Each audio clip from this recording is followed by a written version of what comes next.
ഇന്ന് വോട്ടെടുപ്പ് പൂർത്തിയായ തമിഴ്നാട്ടിലെ ഫലം വരാൻ ജൂൺ 4 വരെ കാത്തിരിക്കണമെങ്കിലും ഇലക്ഷൻ പൂർത്തിയായ സ്ഥിതിക്ക്, വോട്ടെടുപ്പ് പൂർത്തിയായ സ്ഥിതിക്ക് നമുക്ക് അവിടുത്തെ ഒരു സാധ്യത വിശകലനം നടത്തിയാൽ നന്നായിരിക്കുമെന്ന് തോന്നുന്നു. അപ്പോൾ പ്രത്യേകിച്ചും വളരെ പ്രധാനപ്പെട്ട ചില മത്സരങ്ങളൊക്കെ നടക്കുന്ന സ്ഥലമാണ്. അവിടുത്തെ 39 പാർലമെൻറ്റ് സീറ്റും പോണ്ടിച്ചേരിയിലെ ഏക സീറ്റും ഇന്ന് വോട്ടെടുപ്പുണ്ടായിരുന്നു.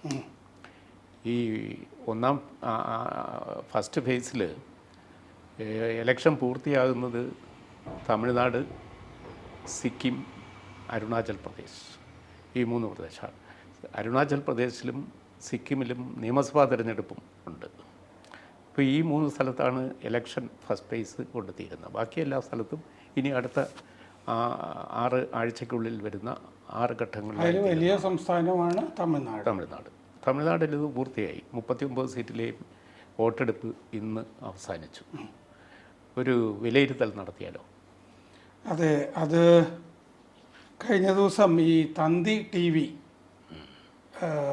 ഒരു പ്രീപോൾ സർവേയിൽ 30 സീറ്റും DMK കോൺഗ്രസ് മുന്നണിക്ക് ആയിരിക്കും എന്ന് പറഞ്ഞിരുന്നു. അണ്ണാ DMK 0.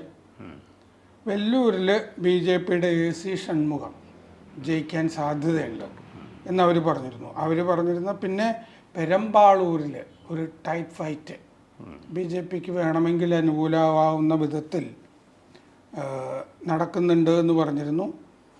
ഈ പെരമ്പാളൂർ എന്ന് പറഞ്ഞ സ്ഥലത്ത് BJPയുടെ സ്ഥാനാർത്ഥിയുടെ പേര് അരുൺ നെഹ്റു എന്നാണ്. സിറ്റിംഗ് MP ആണ് അദ്ദേഹം. അത് DMKയുടെ സ്ഥാനാർത്ഥി. TR പരിവേന്ദർ എന്ന് പറഞ്ഞ ആളാണ് NDAയുടെ സ്ഥാനാർത്ഥി. ഇത് രണ്ടുമാണ് ഈ തന്തി TVയിൽ പറഞ്ഞിരുന്നത്. അതേസമയത്ത് കോയമ്പത്തൂരിൽ മത്സരിക്കുന്ന അണ്ണാമലയെക്കുറിച്ച്? അതെ, അണ്ണാമലയുടെ ഇന്നലെ വൈകുന്നേരം ഈ പ്രചാരണമൊക്കെ പൂർത്തിയാവുമ്പോൾ ആൾക്കൂട്ടത്തിൽ നിന്ന് കുറേ ആളുകൾ അണ്ണാമലയെ തോൽക്കും എന്ന് പറഞ്ഞിട്ട് അതിൽ ദുഃഖിതനായിട്ട് ദുരൈസ്വാമി രാമലിംഗം എന്ന് പറഞ്ഞ ആള് ഈ ഇടത് കൈയിലെ ചൂണ്ടുവിരൽ കത്തെടുത്ത് ഛേദിച്ച് കളഞ്ഞു. അണ്ണാമലയ്ക്ക് വേണ്ടി ഞാൻ എന്തെങ്കിലും ചെയ്യും, എന്തു വേണമെങ്കിലും ചെയ്യും, എന്തും ത്യജിക്കാൻ തയ്യാറാണ് എന്ന് പറഞ്ഞിട്ടാണ് ഈ ഇടത് കൈയിലെ അത്തരം ഒരു വൈകാരിക അന്തരീക്ഷമുണ്ട്. ഇത് മാത്രമല്ല, റിസൾട്ട് വരുന്നതിന് മുമ്പാ. അതെ, അല്ല, കോയമ്പത്തൂർ സീറ്റിലെ അണ്ണാമലൈ വന്നതുകൊണ്ട് അവിടെ കഴിഞ്ഞ തവണ നടരാജൻ എന്ന CPM സ്ഥാനാർത്ഥി ജയിച്ച മണ്ഡലമാണ്. CPM വീണ്ടും അവിടെ മത്സരിക്കാൻ തയ്യാറായില്ല. കാരണം DMK ആ സീറ്റ് ഏറ്റെടുത്തു. പകരം ദിണ്ടിഗൽ സീറ്റ് കൊടുത്തു CPMന്. ദിണ്ടിഗലാണ് DMK കഴിഞ്ഞ തവണ 5 ലക്ഷത്തിന് ഏറെ ഭൂരിപക്ഷം നേടിയ സീറ്റാണ്. അപ്പോൾ അത്രയും ഷുവർ സീറ്റാണ്. അപ്പോൾ CPMന് ഒരു സീറ്റെങ്കിലും തമിഴ്നാട്ടിൽ ഉറപ്പാണ്, ദിണ്ടിഗൽ. പകരം അവർ ഏറ്റെടുത്ത, അതായത് DMK ഏറ്റെടുത്ത കോയമ്പത്തൂരിൽ അണ്ണാമലയെ തോൽപ്പിക്കുക എന്നത് അവരുടെ ഒരു ദൗത്യമാണ്. ദിണ്ടിഗലിലാണ് SDPIയുടെ ഏക സീറ്റ്, അണ്ണാ DMK മുന്നണി. അപ്പോൾ ദിണ്ടിഗലിലൂടെ ഈ 2 ദിവസം മുമ്പ് സഞ്ചരിച്ചു വന്ന ഒരു സ്നേഹിതൻ എന്നോട് സംസാരിക്കുകയുണ്ടായി. അപ്പോൾ അവിടുത്തെ പൊതുരീതിയെല്ലാം കണ്ടിട്ട് അവിടെ CPM സ്ഥാനാർത്ഥിക്ക് വിജയസാധ്യത ഉണ്ടെന്നാണ് അദ്ദേഹം എന്നോട് പറഞ്ഞത്. അപ്പോൾ അതെന്തെങ്കിലും ആകട്ടെ, ഈ കോയമ്പത്തൂർ സീറ്റിൽ അണ്ണാമലയെ പരാജയപ്പെടുത്തുക എന്നത് സ്റ്റാലിൻ്റെ ഒരു പ്രസ്റ്റീജ് ഇഷ്യൂ സംഭവമാണ്. അപ്പോൾ അതുകൊണ്ട് അവർ നാനാതരത്തിൽ ഗവൺമെൻറ് മെഷീനറി എല്ലാം അവിടെ ഉപയോഗിക്കും. അവിടെ മത്സരിക്കുന്നത് അവിടുത്തെ മേയർ ആയിരുന്ന ആളാണ്. അണ്ണാമലയ്ക്കെതിരെ DMK സ്ഥാനാർത്ഥി അവിടുത്തെ മേയറാണ്. കൂടാതെ ഗണപതി രാജ്കുമാർ DMKയുടെ, അണ്ണാ DMKയുടെ സിംഗൈ G രാമചന്ദ്രൻ എന്ന് പറഞ്ഞ ആളാണ്. പ്രധാനമന്ത്രി പ്രചരണത്തിന് പോയ ഒരു സ്ഥലം, റോഡ് ഷോ നടത്തി അദ്ദേഹമാണ്. അപ്പോൾ അണ്ണാമല തീരെ പ്രതീക്ഷയില്ലാതെ അവിടെ അങ്ങനെ ഒരു മത്സരത്തിന് ഇറങ്ങും. ഇല്ല, അതെന്താന്ന് വെച്ചാൽ 1998 BJPയുടെ തന്നെ CP രാധാകൃഷ്ണൻ, ഇപ്പോൾ ഗവർണറായിട്ടുള്ള അദ്ദേഹം ജയിച്ച സ്ഥലമാണത്. എന്തുകൊണ്ടാന്ന് വെച്ചാൽ ആ സമയത്ത് 1998 സുജാതൻ ഓർക്കുന്നില്ലേ, അവിടെ ഈ അദ്വാനിയുടെ സന്ദർശനമായിട്ട് ബന്ധപ്പെട്ടിട്ട് ബോംബ് സ്ഫോടനങ്ങൾ നടന്നു. ആ ബോംബ് സ്ഫോടനങ്ങൾക്ക് ശേഷം വല്ലാത്ത ധ്രുവീകരണം ഉണ്ടായിട്ടുള്ളൊരു സ്ഥലമാണ് അബ്ദുൽ നാസർ മദനി ജയിലിൽ പോകാനിടയായ സംഭവമാണ്. അപ്പോൾ അതുകൊണ്ട് അന്ന് തൊട്ട് BJPക്ക് കുറേയൊക്കെ ആനുകൂല്യം കിട്ടിയിട്ടുള്ളൊരു സ്ഥലമാണ്. അതുകൊണ്ടാണ് രാധാകൃഷ്ണൻ അന്ന് ജയിച്ചതുമൊക്കെ. അന്ന് DMK സഖ്യം ഉണ്ടായിരുന്നു. ഇപ്പം ആ സഖ്യം ഇല്ലല്ലോ. 1999 DMK സഖ്യത്തിലേക്ക് പോവുകയും ചെയ്തു BJP. ഏതെങ്കിലും ഒരു സഖ്യത്തിൽ നിന്ന് രക്ഷപ്പെടാൻ ആണ് 2014 രാധാകൃഷ്ണൻ DMK 3-ാം സ്ഥാനത്തേക്ക് തള്ളുകയും ചെയ്തിരുന്നു. അങ്ങനത്തെ എന്നിട്ട് റണ്ണറപ്പായി. പക്ഷെ രാധാകൃഷ്ണന് 3.9 ലക്ഷം വോട്ട് കോയമ്പത്തൂർ കിട്ടി. കോയമ്പത്തൂർ ഒരു ബാലികേറാമലയല്ല BJPയെ സംബന്ധിച്ചിടത്തോളം. അതുകൊണ്ട് അണ്ണാമലയ്ക്ക് വേണ്ടി തിരഞ്ഞെടുക്കുമ്പോഴും ആ ഒരു കാഴ്ചപ്പാടുണ്ടാവും. ഈ തെരഞ്ഞെടുപ്പ് കഴിഞ്ഞപ്പോൾ അണ്ണാമലൈ പറയുന്നുണ്ടായിരുന്നു, അവർ 2 കൂട്ടരും 1000 കോടി രൂപ അവിടെ ചിലവാക്കിയിട്ടുണ്ട് എന്നുള്ള മട്ടിൽ. അത് അതിശയോക്തികരമാണ്. അങ്ങനത്തെ ചില വാചകങ്ങൾ ഇടയ്ക്ക് അദ്ദേഹത്തിൽ നിന്ന് വരുന്നതും കാണാം. പക്ഷേ ഈ കൊങ്ങുനാട് എന്നൊക്കെ പറയുന്ന സ്ഥലത്ത് അവിടെ ഈ ഗൗണ്ടരാണ് അണ്ണാമലൈ. അപ്പോൾ ഈ ജാതി സംഗതിയൊക്കെ നോക്കി അവിടെ ഗൗണ്ടർമാരും നായിഡുമാരും ആണ് കൂടുതൽ. മലയാളികൾ ധാരാളമുണ്ട്. പിന്നെ മൈഗ്രേഷൻ ഒരുപാട് നടന്നിട്ടുള്ള സ്ഥലമാണ്. പുറത്തു നിന്നൊക്കെ വരുന്ന ധാരാളം ആളുകൾ വോട്ടർമാരായിട്ടുള്ള സ്ഥലമാണ് അവിടെ. അപ്പോൾ അണ്ണാമലൈ മാത്രമല്ല ഗൗണ്ടർ, അദ്ദേഹത്തിനെതിരെ നിൽക്കുന്ന ഗണപതി കുമാറും ഗൗണ്ടർ തന്നെയാണ്. ഈ ഉദംപൂർ, കാശ്മീരിലെ ഉദംപൂർ മുതൽ തമിഴ്നാട്ടിലെ കന്യാകുമാരി വരെ ഈ ഫസ്റ്റ് ഫേസിൽ ഇലക്ഷൻ ഉണ്ടായിരുന്നു. ഈ 102 സീറ്റിൽ പെട്ടതാണ് ഇത് രണ്ടും. അപ്പോൾ കാശ്മീരിലെ ഒരു സവിശേഷത നമുക്കറിയാം. അവിടെ 370-ാം വകുപ്പ് നീക്കിയതിന് ശേഷം നടക്കുന്ന ആദ്യമായ ജനാധിപത്യ പരീക്ഷണമാണ് ഇപ്പോൾ നടക്കുന്നത്. അവിടെ ഒരു തെരഞ്ഞെടുപ്പ് നടത്താൻ ഉള്ള അന്തരീക്ഷം ഉരുത്തിരിഞ്ഞു എന്നത് തന്നെ കേന്ദ്ര ഗവൺമെൻറ് ഒരു വിജയമാണ്. അപ്പോൾ അതേപോലെ കന്യാകുമാരിയിലെത്തുമ്പോൾ പൊൻ രാധാകൃഷ്ണൻ ആണ് BJPയുടെ മുൻ മന്ത്രിയാണ്. 2014 അദ്ദേഹം നേരിയ ഭൂരിപക്ഷത്തിന് അവിടെ ജയിച്ചു. വസന്തകുമാറിനെ തോൽപ്പിച്ചു. വസന്താൻ കമ്പനി വളരെ പണ്ട് ഈ അമ്മ ഈ തമിഴ് കുമുദം ഇങ്ങനത്തെ സാധനങ്ങളൊക്കെ വായിക്കുന്ന കണ്ടിട്ടുണ്ട്. അവർ ചെന്നൈയിൽ ജനിച്ച്.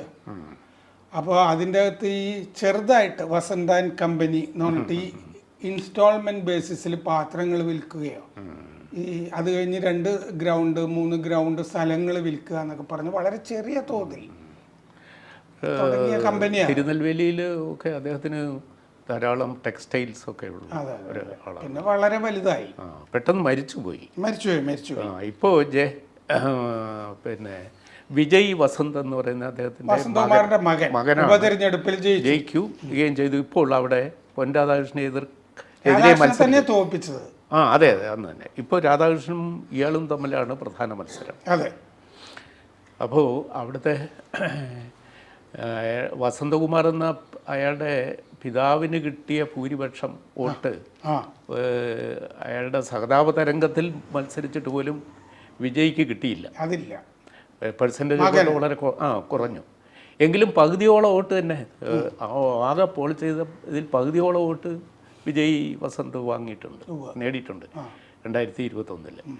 ഇപ്പോഴുള്ള സ്ഥിതി എങ്ങനെയായിരിക്കും? അവിടെ ഹിന്ദുക്കളുടെയും ക്രിസ്ത്യാനികളുടെയും എണ്ണം ഏതാണ്ട് തുല്യമാണ്. അപ്പോൾ അങ്ങനത്തെ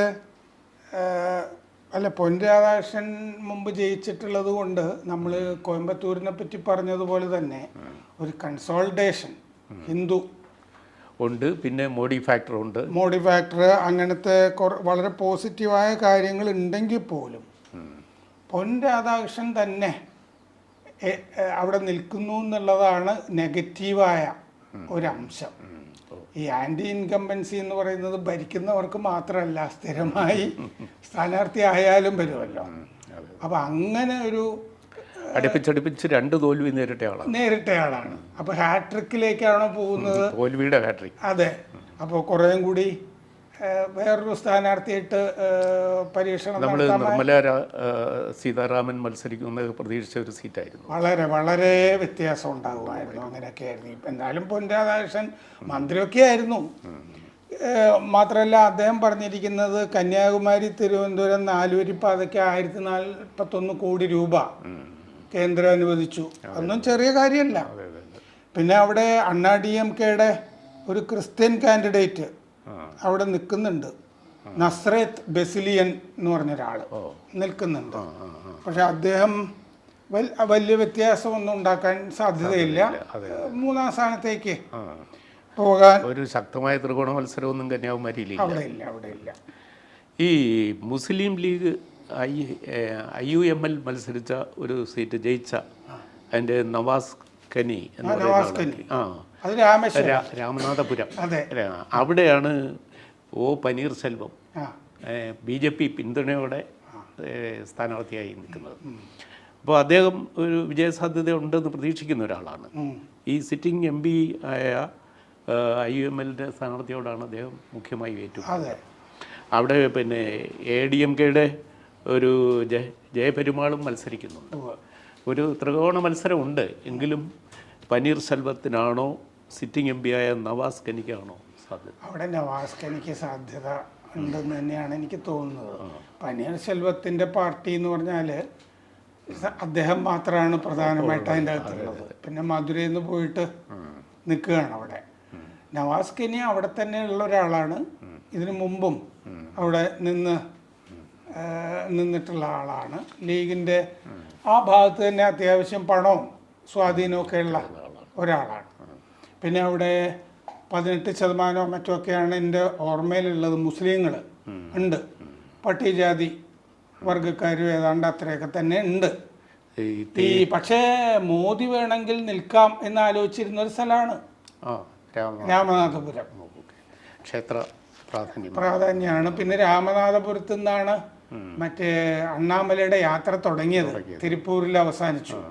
ധനുഷ്കോടിയൊക്കെ ഉള്ള സ്ഥലമാണ്. മോദി നിന്നെങ്കിൽ സംഗതി മറിഞ്ഞേനെ. ഈ കച്ചത്തീവ് ഇഷ്യൂ ഒക്കെ അവിടെ തെരഞ്ഞെടുപ്പ് വിഷയങ്ങളായി. ഒരു വ്യക്തി എന്നുള്ള നിലയ്ക്ക് പനീർശെൽവത്തിന് പ്രത്യേകിച്ച് സ്വാധീനമൊന്നുമില്ല. മാത്രമല്ല ജയലളിതയുടെ ഒരു പാവയായിരുന്നു എന്നുള്ളതല്ലേ. കേന്ദ്രമന്ത്രി L. മുരുകൻ മത്സരിക്കുന്ന നീലഗിരി, അവിടെ രാജയാണ് അദ്ദേഹത്തെ നേരിടുന്നത്. അതുപോലെ TTV ദിനകരൻ മത്സരിക്കുന്ന തേനി.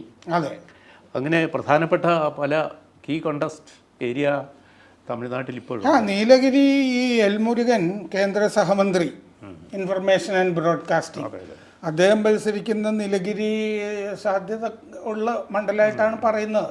ഈ NDAക്ക് BJP സ്ഥാനാർത്ഥിയാണ്. കാരണം മുരുകൻ്റെ ഒരു ഇൻ്റർവ്യൂ ഞാൻ കഴിഞ്ഞ ദിവസം വായിച്ചിരുന്നു.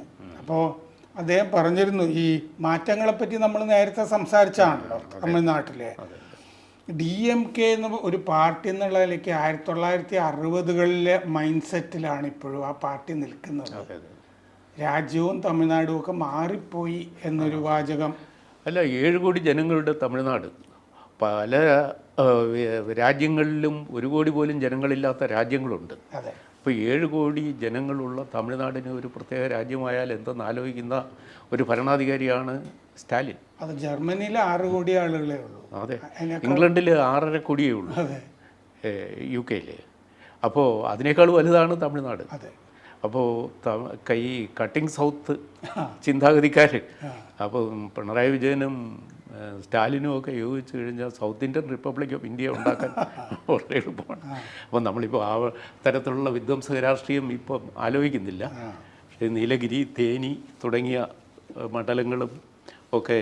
അതല്ലാതെ സാധ്യത 1 സീറ്റോ 2 സീറ്റോ ഒക്കെ കിട്ടുമായിരിക്കും. പക്ഷേ വെല്ലൂര് നേരത്തെ പറഞ്ഞ പോലെ, പിന്നെ കന്യാകുമാരി, തിരുനെൽവേലിയാണ് വേറൊരു സാധ്യതയുള്ള മണ്ഡലമായിട്ട് പറയുന്നത്.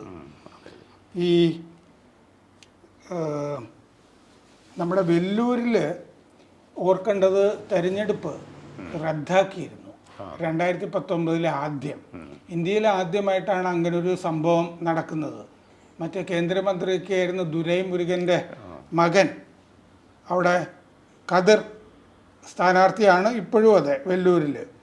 അപ്പോൾ അന്ന് ഖദർ ആനന്ദ് അന്ന് ദുരൈ മുരുകൻ്റെ വീടൊക്കെ റെയ്ഡ് ചെയ്തിട്ട് ഒരുപാട് പൈസയൊക്കെ പിടിച്ചത്. ഇപ്പോൾ ചുരുക്കത്തിൽ തമിഴ്നാട്ടിൽ ഒരു എക്സിറ്റ് പോൾ ഫലം വരാനിരിക്കുന്നതേ ഉള്ളൂ. അതെ, പക്ഷേ ഒരു സർവേയുടെ ഫലം പറഞ്ഞുകൊണ്ടാണ് നമ്മൾ തുടങ്ങിയത്. അപ്പോൾ DMK 30 സീറ്റ് കിട്ടും. പിന്നെ ഈ 9 സീറ്റിൽ ഒന്ന് നമ്മളിപ്പോൾ പറഞ്ഞു കഴിഞ്ഞു, ദിണ്ടിഗൽ CPM. അവിടെ CPIക്കും സീറ്റ് ഉണ്ടായിരുന്നോ, ഉണ്ടോ ഇല്ലയൊന്നും വ്യക്തമല്ല. ഉണ്ട്. അപ്പോൾ ഈ 9 സീറ്റിൽ BJPക്ക് എത്ര എണ്ണമെന്ന് പറയാൻ പറ്റും? BJPക്ക് കിട്ടുന്നതോ? BJPക്ക് കിട്ടാൻ സാധ്യതയുള്ളത് 1 or 2 പരമാവധി. ആ സാധ്യതയുള്ള സ്ഥലങ്ങളാണ് നമ്മൾ പറഞ്ഞത്. ഈ വെല്ലൂരിൽ എന്താണെന്ന് വെച്ചാൽ ഈ പട്ടാളി മക്കൾ കക്ഷി, TT ദിവാകരൻ, അണ്ണാ DMK, പനീർസെൽവം ഒക്കെ ആണല്ലോ സഖ്യകക്ഷികൾ. അപ്പോൾ ഈ വെല്ലൂരിൽ ഈ പാട്ടാളി മക്കൾ കക്ഷി വണ്ണിയർക്കിടയിൽ വലിയ സ്വാധീനമുള്ള കക്ഷിയാണ്. വെല്ലൂരിൽ വണ്ണിയർ ഒരു സൈസ്റ്റബിൾ പോപ്പുലേഷൻ ഉണ്ട്. അവിടെ BJPയുടെ സ്ഥാനാർത്ഥി ഡോക്ടർ AC ഷൺമുഖം. ഈ ഷൺമുഖം നേരത്തെ അവിടെ നിന്ന് MP ആയിരുന്ന ഒരാളാണ്. കഴിഞ്ഞ തവണ അണ്ണാ DMKയിലായിരുന്നു. അപ്പോൾ അദ്ദേഹത്തിന് ഒരു സാധ്യതയുണ്ട് എന്നാണ് പറയപ്പെടുന്നത് അവിടെ. പിന്നെ നമ്മൾ കോയമ്പത്തൂർ ചർച്ച ചെയ്തതാണ്.